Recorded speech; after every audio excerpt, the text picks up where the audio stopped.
Support for Carolina Business Review made possible by Sunoco, a global manufacturer of consumer and industrial packaging products and provider of packaging services, with more than 300 operations in 35 countries, headquartered in Hartsville since 1899.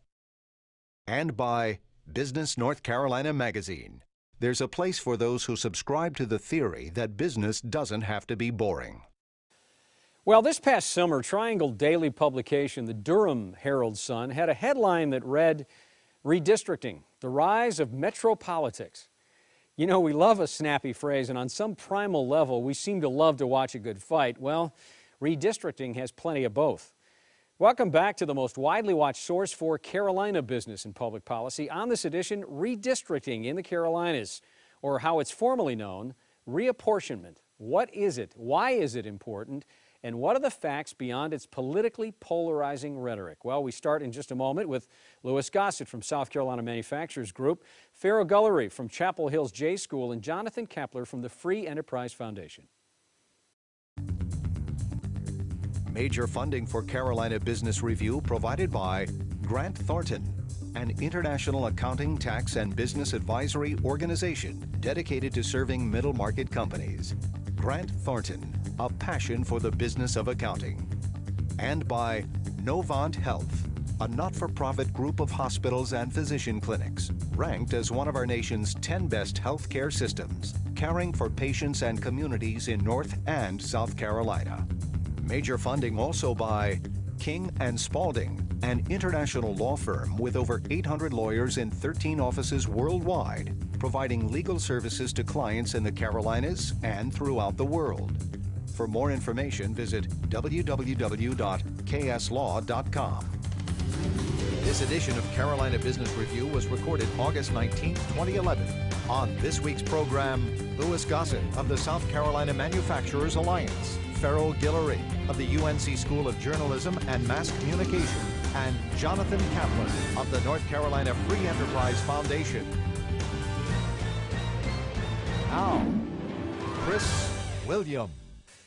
Hello, welcome again to our program. Jonathan, good to have you on the program. Thanks for having me. Louis, what can I say? It's always nice having you up here. And joining us from Chapel Hill, just next to his office in the journalism school is Farrell Gullery. Farrell, welcome to the program. Good to have you there, too. Thank you. Thanks for having me from Chapel Hill, where the students are streaming on the campus. I was waiting for a good comment from somebody in Chapel Hill. Farrell, let's start with you. You know, redistricting is one of these arcane political terms that we hear a lot of, but it also, you know, people's eyes glaze over and they think, well, not only I don't care, but is it something I really need to know about? Do we need to have a wider dialogue about the redistricting process while it's going on, and we are in the middle of it, right? Yeah, obviously people need to know and pay attention, because the way districts are drawn sets the landscape of our democracy for a 10-year period.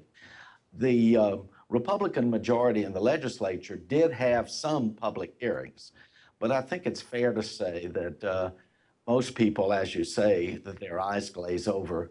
Public policy polling tested it, and about 40% of the respondents didn't have a view. And of those who had a view, 40% or so were opposed to what the legislature did, and only about 20% supported it. But I think all of that indicates, you know, how difficult it is for the public to focus on a process that's full of drawings and lines on a map and how they fit together. You know, and Jonathan, we'll pull you into this. Is this something that needs to be done in the public? And believe me, I'm a proponent of open and free government, of course. Should it be done in the public, or should it be done not in a back room, but is it something that needs public input? Well, one of the things that the Republican majorities, the Republicans ran on that helped them win majorities in the state legislature was saying they would bring in with them a sense of open and transparent government. And so I think this was a continuation of the redistricting process in North Carolina having an opportunity for the public to speak out on the redistricting process and specific maps that were being proposed, the first time ever in history. I think that was probably a step in the right direction and helped differentiate those Republican majorities, these new, brand new Republican majorities, from their Democratic predecessors who had had majorities for 100 or so years. And as South Carolina goes through it, because both states are going through it, every 10 years it's a mandate and have to go through the redistricting process. Is this process been easier in South Carolina this time around? Well, it was easy up until a point. The big issue in South Carolina this year was that we gained a congressional seat through the census. And creating... okay, well, let me back up for just a second, Louis. So there's two types of redistricting. There's congressional, and then there's a legislative, which is a state level. And you're talking about a congressional redistricting. Right. And of course, the General Assembly, it was an interesting process for us this year because that seventh seat, the question was, would it be centered in the PD region of South Carolina, Horry County over near the beach, Florence, that area, or would it be centered in the Low Country, Beaufort, Hilton Head, and so on?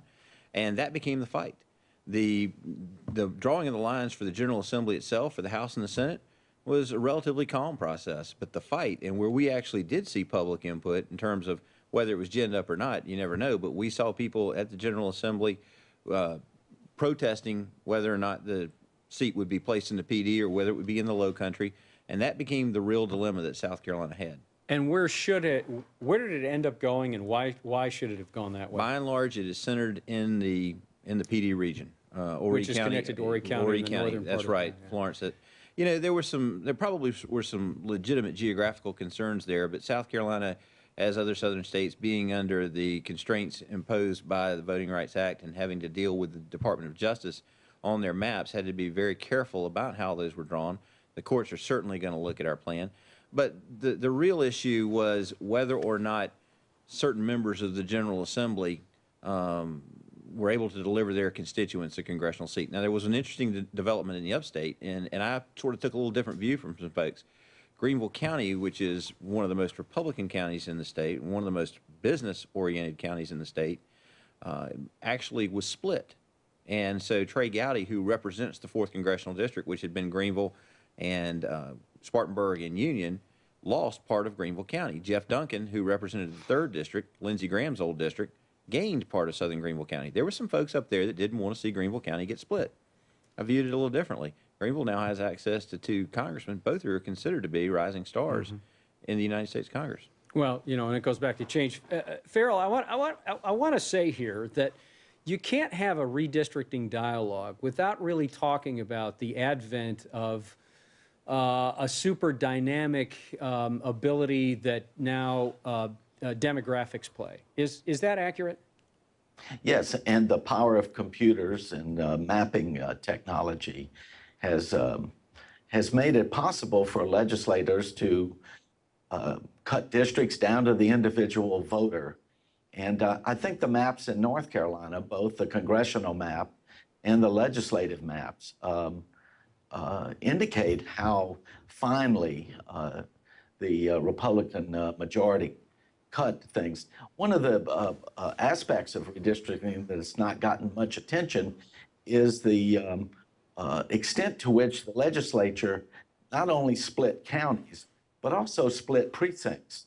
And so there's some concern that if these maps are sustained through the judicial process, that there'll be some confusion at the polls because even one precinct, you know, you will have districts with different, you know, voters voting in different districts.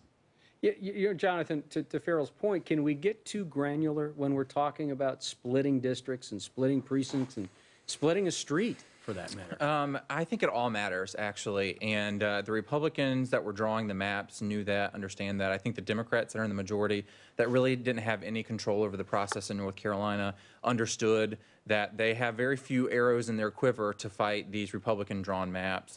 And one of the things that they highlighted, as Farrell said, is that there were a number of precincts that were split, much more than the current maps that we've used in the 2010 election. So to the extent that the courts will decide that that's an issue that is worthy of reconsideration and perhaps redrawing, we'll have to wait and see. And ultimately, that's where we're heading, is lawsuits and the Justice Department or the federal courts deciding as to whether or not the proposed maps are legal under the Voting Rights Act and other laws that govern redistricting.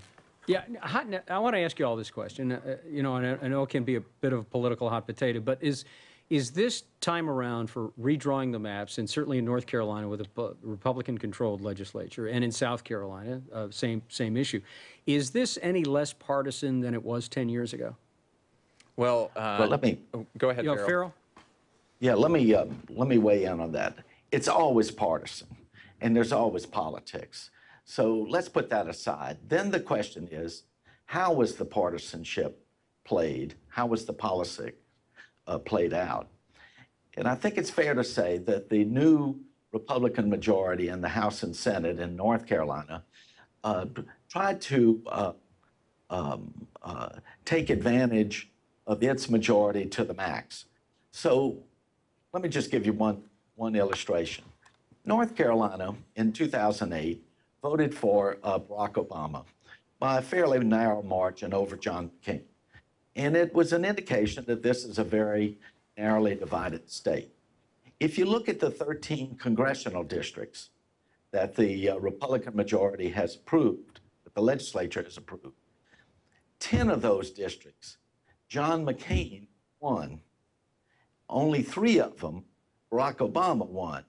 So the legislature took as many Democrats and packed them into certain districts.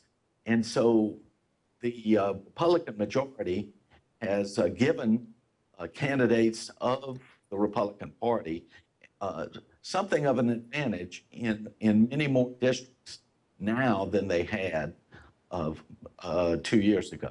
So, go ahead. That happened. Well, that was again looking at the 2 districts, the 2 possible districts for the 7th congressional seat In South Carolina. in South Carolina. You saw that dynamic within the Republican Party. There were folks within the Republican Party that were criticizing the General Assembly during that process, warning them that from their point of view, they were risking that seat being created as a Republican seat or as a prospective Republican seat.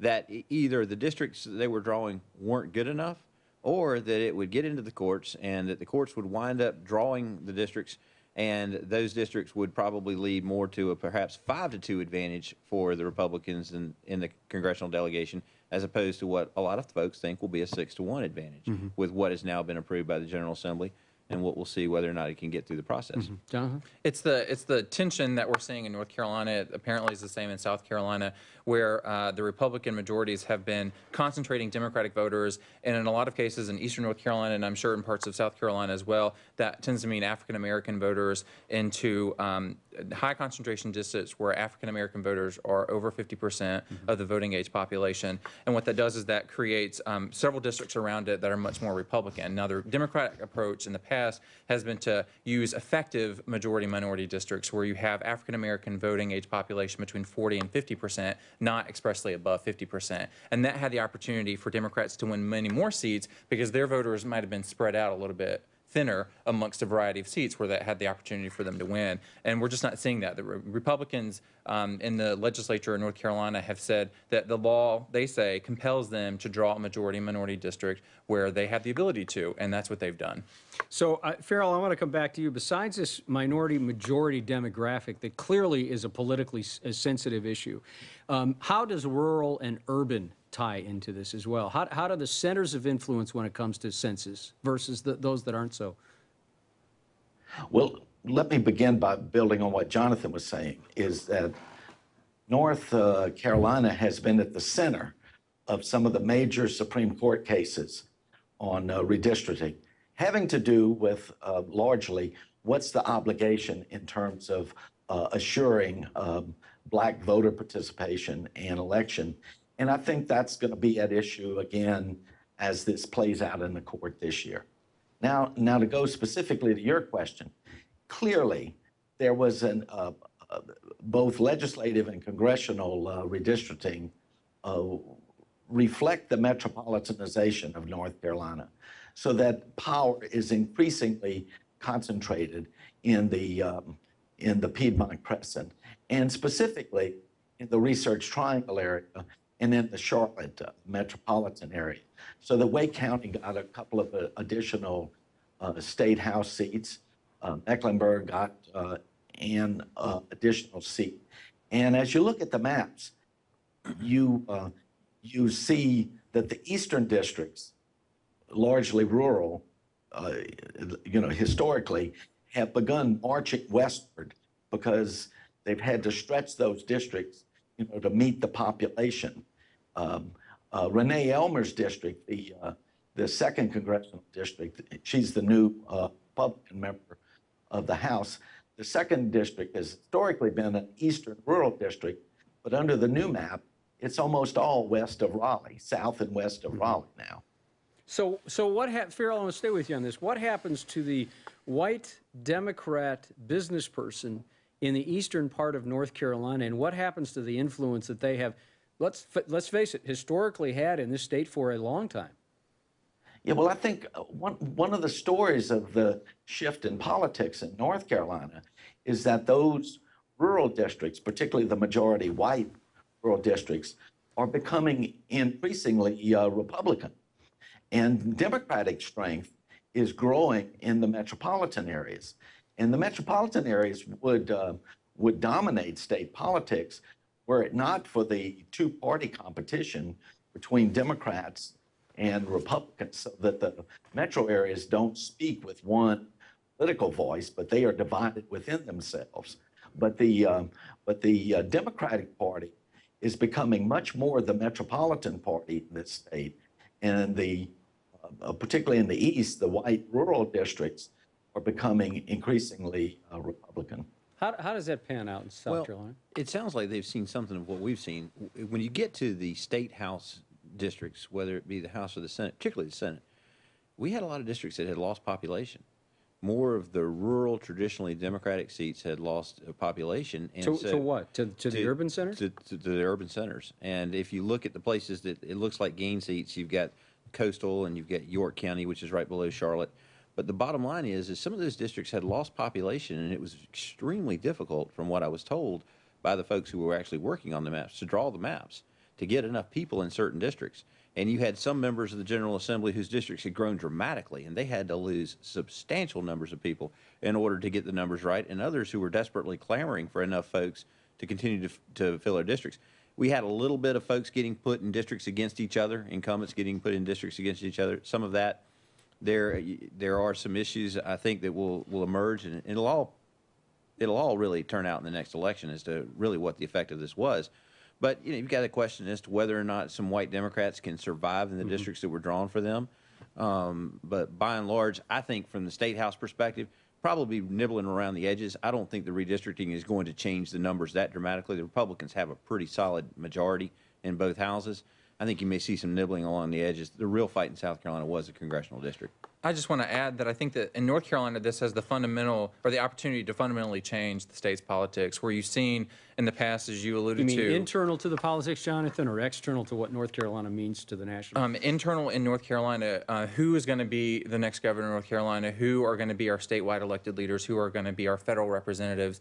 I think white Southern Democrats, traditionally moderate or conservative Democrats, have done well in North Carolina statewide politics. They've won the governor's mansion, they've been attorney general, they've been lieutenant governors, they've won U.S. Senate seats. And with this shift of population towards the urban areas, and with the Republicans controlling the redistricting process and drawing these new boundaries, where rural districts now are going to be more Republican, and urban districts are tending to become more divided between Democrats and Republicans. Democrats tend to have a little bit of an edge there. You're going to have a Democratic Party, I think, that mirrors more South Carolina's Democratic Party, where it's dominated by urban white Democrats and African-American rural Democrats. And whether or not they'll be able to cobble together a coalition to create majorities in the General Assembly, I think, is going to be more difficult than it has been in the past. So what happens, Farrell, I want to start with you, and Jonathan, I'd like you to comment on this because it's a North Carolina issue, Lewis, and you can, but I don't know that you'll want to.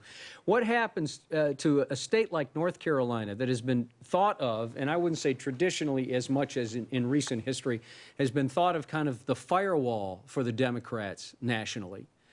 Certainly when it came down to the last presidential election, it was important to the Democrats. And this idea with the DNC now announcing their Charlotte intent, what happens to North Carolina through this redistricting process in that case? Well, I think North Carolina remains a competitive state.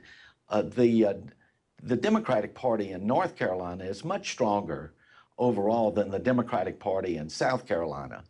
And, you know, you look at exit polls, you look at the vast array of survey research that goes on, and you see in North Carolina, about 40% of people think of themselves as Democrats. About 40 or so think of themselves as Republicans. And the real growth has been independent and unaffiliated voters, about 20%, and in some urban and metro counties, even more than 20% think of themselves as independents, meaning that they are up for grabs. And so the victory of Barack Obama and Beverly Perdue in the governor's race in 2008 indicated that that North Carolina is going to remain a competitive state, and a lot of the future of the politics will depend on the speed, the acceleration of the metropolitanization, and how those big population centers change over time with in-migration and increasing racial and ethnic diversity. And sorry to interrupt you, but let me go back to something. You said the Democratic Party in North Carolina is stronger than the Democratic Party in South Carolina. In what way, Farrell? In the way that South Carolina Democrats are more moderate, or they're just more numbers, or how? Well, you look at, you know, North Carolina has had 5 consecutive victories by a Democrat running for governor. And South Carolina hasn't had a Democratic governor in a couple of decades. You know, I mean, that's just an easy illustration. North Carolina, because of its robust population growth, its, as I continue to say, its metropolitanization, has attracted into the state a lot of voters who may be fiscally conservative, business-oriented, but they also want good schools and bike paths and good health care and you know, some of the infrastructure the government provides. And so those voters are pushed and pulled between Democrats and Republicans, and Democrats still have some appeal.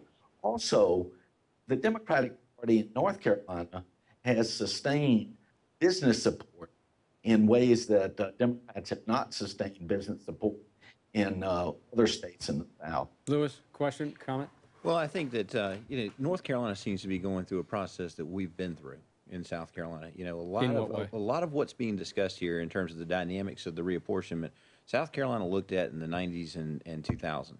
And so in terms of, we made the shift from a state that had been dominated by the Democratic Party for 100 years to a state where the Republicans had control of both houses of the General Assembly. It's been 8 or 9 years since Senator Burns Smith switched parties and gave the control of the Senate to the Republicans. So that's gone on in South Carolina for quite some time, whereas other southeastern states are just experiencing this. The Democratic Party in South Carolina certainly has had its challenges.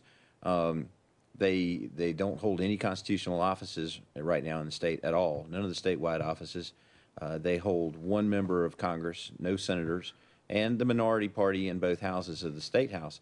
That being said, we still enjoy quite a bit of support from a number of the members of the Democratic caucus in the House and the Senate for business issues. Okay, we got about a minute left, and I want to get to this last thing. We have talked around the Justice Department's decision here. Jonathan, when do they have to make a decision on this first round of redistricting? It was the rough time window was about 60 days from when the maps are submitted, and Republicans are hoping that this process will be expedited so that they can get the filing period finished in late January, early February, and then on to the May primary. But there will be inevitable lawsuits that will probably delay that in some way, shape, or form. And they expect 9/10 of the time Justice Department says no on the first draft. Isn't that?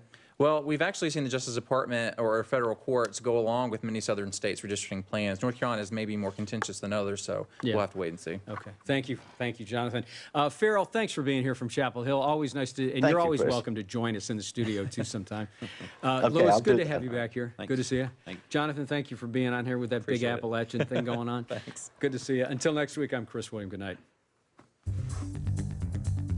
Major funding for Carolina Business Review provided by Grant Thornton, an international accounting, tax, and business advisory organization dedicated to serving middle market companies.